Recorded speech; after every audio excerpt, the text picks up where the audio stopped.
Good. So here we are. Hello, everyone, and welcome to OneTake, a 15-minute interview series with InsurTech executives brought to you by InsurTech Denver. This is a unique series in that there are no edits and no do-overs. I'm Marc Wheeler, co-founder of InsurTech Denver. And with us today is Cole Winans, founder and CEO of Flyreel. Cole, good seeing you, and thank you for joining us today. Thanks for having me.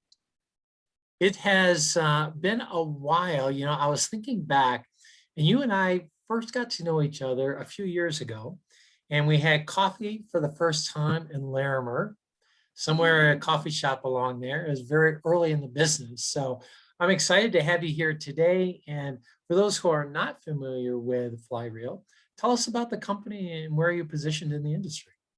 Yeah, well, thanks again for having me. Flyreel, what we do is we sell a solution to property insurers. And what that solution is an AI assistant that guides policyholders, which are homeowners or business owners, through their own property inspections using just their smartphone.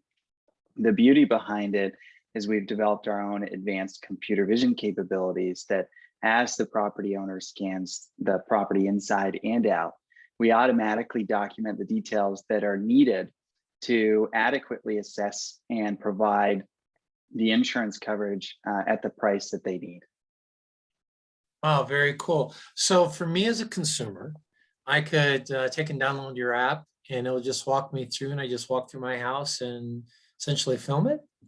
That's exactly right. It's mostly a video experience, and it works like a chat bot. So it'll talk and walk you through each step, holding your hand through the process.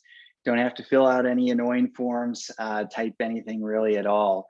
You just scan the areas of interest and it helps protect you. It'll catch recalled circuit breakers in your electrical panel you might not know about, and more. Wow, very cool. Well, tell me, now what brought you into the insurance industry and into InsurTech? I mean, there's a lot of activity there. I'm sure you had a life before insurance. What brought you here? Yeah, so I always joke that I always dreamed of creating underwriting technology, but people don't tend to believe me when I say that. No, my background is as a software engineer and a product developer. And I had the itch to start my own business and created a couple ideas. And the first two were neat products, but they weren't great businesses. And along the way, though, we had created a number of assets around artificial intelligence. So one of the proofs of concept that came out of that tinkering was a mobile application where when you scanned a room, it would list the items in that room. And we had a couple early angel investors and mentors at that time that were in on EagleView, and they were studying homes from the sky and using machine learning and more to do so. And they said, you wouldn't believe what insurance carriers could use this for. And so I had just gone through a couple iterations where the product didn't go so far. And so I took that out to a conference, that latest POC, showed it to some insurance providers. And we walked out of that with quite a bit of interest and knew that we had something special. Wow, that's really nice to see. I mean, this use of technology today is just continuing to grow and grow. And I'm sure there are enhancements that you're seeing as well. Well, as you have taken and grown the company, I mean, what challenges have you faced, and kind of in what areas? Are there buckets where you say, wow, we had a technology challenge here, we had a carrier challenge here, we had, trying to just grow the business and get new employees, and that is a challenge. How would you see those challenges, and where did they fall? Yeah, they've been all over the place, I think, and they change with each inflection point and with the maturity of the business. Early on, it was proving that we could do this, that it actually would work. I think everyone claims to have AI, and most of them don't. Or they're just using kind of a common library that's out there. And so getting people to believe us that we had something that we had built and it would actually work was the first hurdle to overcome. And we had some carriers that are more on that early adopter portion of the technology life cycle that were willing to bet on us, and they gave us a chance. And from there, we had proven that it would work, but then we needed to get it to work at scale, which includes training the customer up and supporting them with customer success, honing in and identifying the data that matters most and getting it into their systems so it supports their back office workflows. So that was kind of enterprising up. And then lastly, now where we are, we're going through a period of rapid scale. And so our team size has doubled, I think, each time over the last 6 months. And we're hiring pretty readily.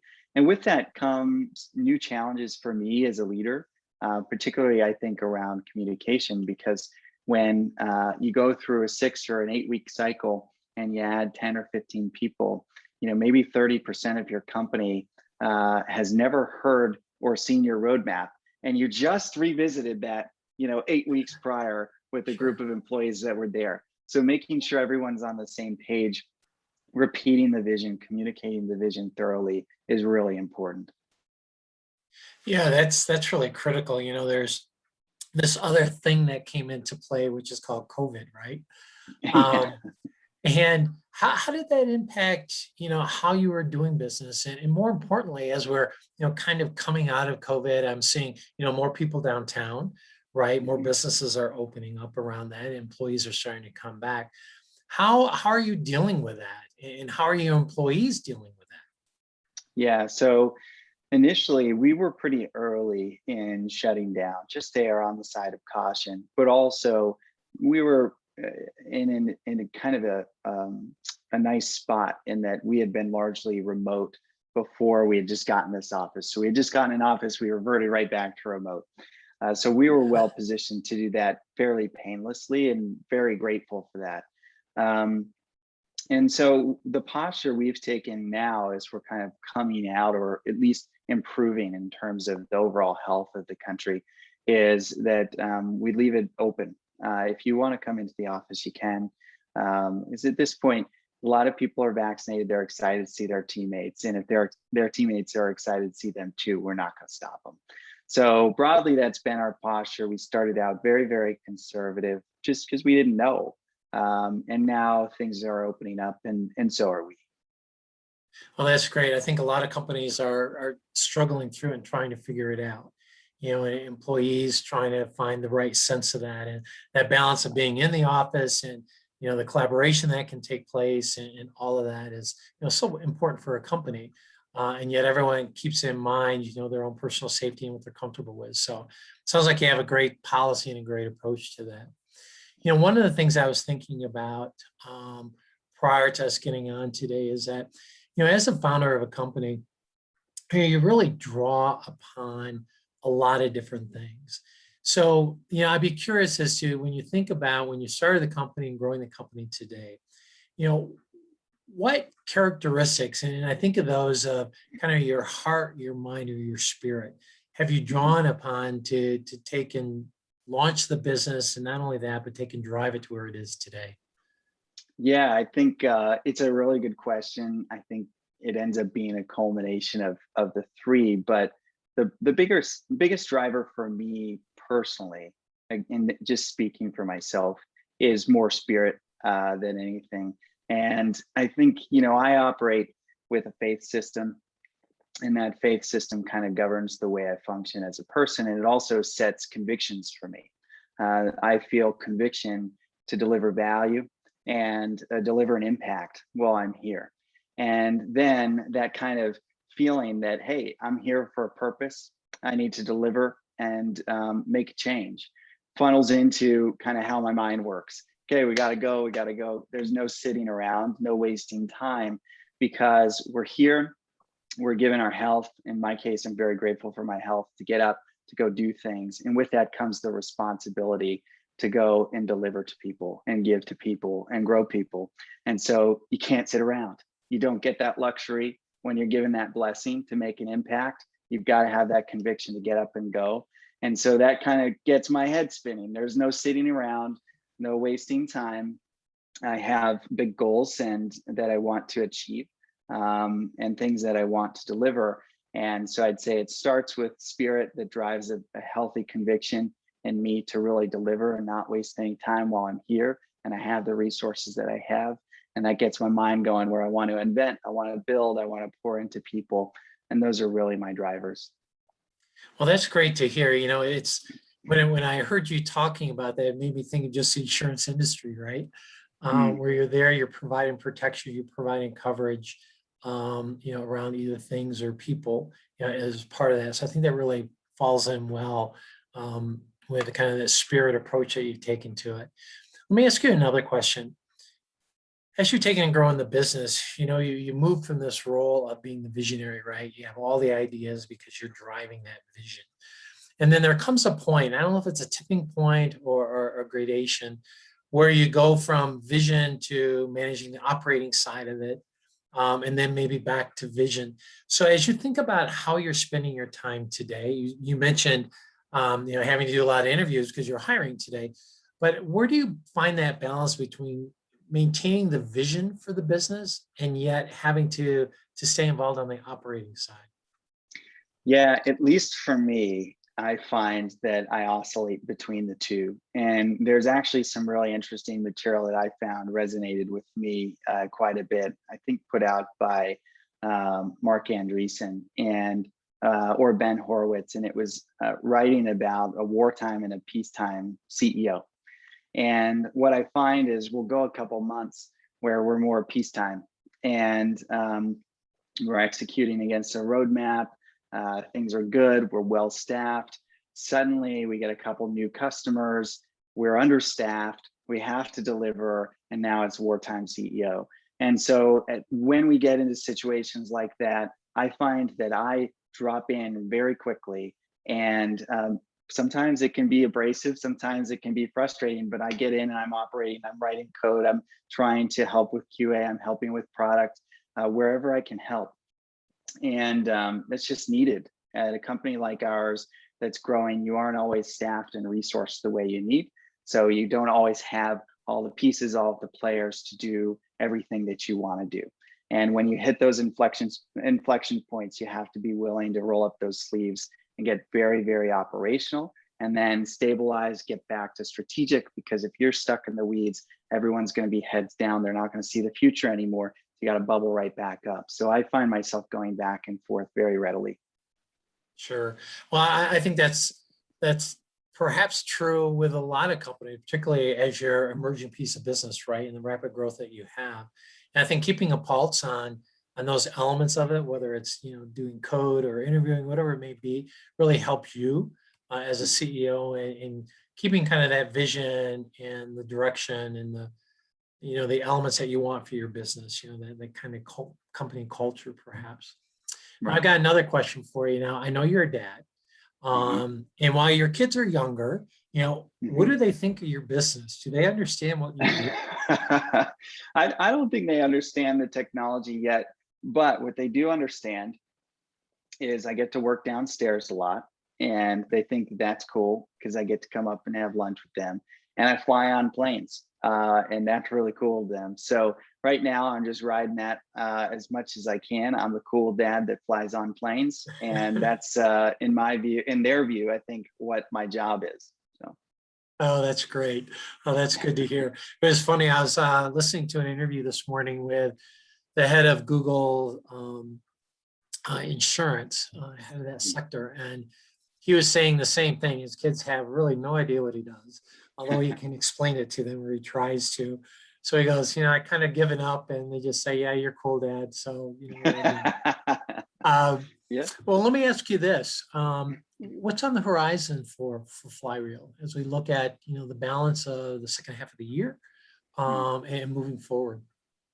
Yeah, I think that from a business perspective, we have a lot of growth to achieve in terms of hiring and building the company up with the right people and expanding on and maturing our culture.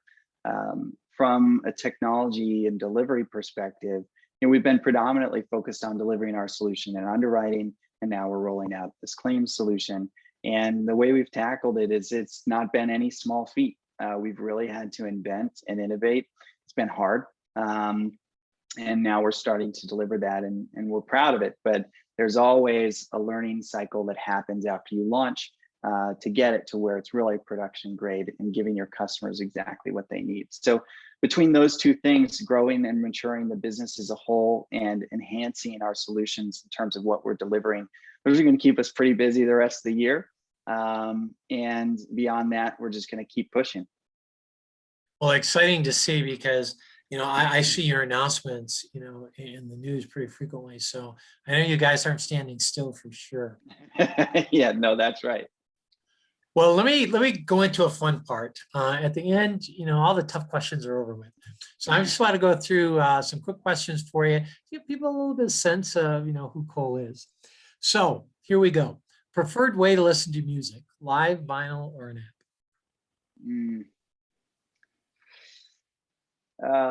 I would say app, and then live country music. Nothing better than that. Right, there we go. Now, which would you prefer watching? Star Wars, Star Trek, Mandalorian, or You Wish You Had Time? I don't know the two, the latter two that well. I would say Star Wars. Yeah. All right. Well, that's because you haven't had the time. Yeah. There we go. So iPhone or Android? iPhone. All right. Favorite employee perk? Trying to think of one that's not boring. I really like the health insurance that Flyreel offers. Any candidates that are listening, we have great health insurance coverage. I would say just equipment. And by that, I mean, we get to work with the coolest. We've got super servers for machine learning that I think aren't usually available to most people. And so having that type of equipment makes it fun for nerds like me. Sure. Oh, that's great. So now I know we mentioned you have kids. So what's the favorite Sunday morning breakfast? Oh, we always go to the same place. Well, Sunday morning is Krispy Kreme donuts, and then we head off to church. Saturday morning, we always go to First Watch. So we're a pretty routine-based family, and that's at Krispy Kreme donuts. And the light has to be on. The light has to be on. Well, there you go. Wow, I like that a lot. Krispy Kreme. We were just talking about that with some friends. They went public, and let's hope they keep everything good. Yeah, yeah. So you mentioned country western music. So with that being said, what's on your playlist? Any favorite songs? Josh Abbott band. I like Red Dirt Country.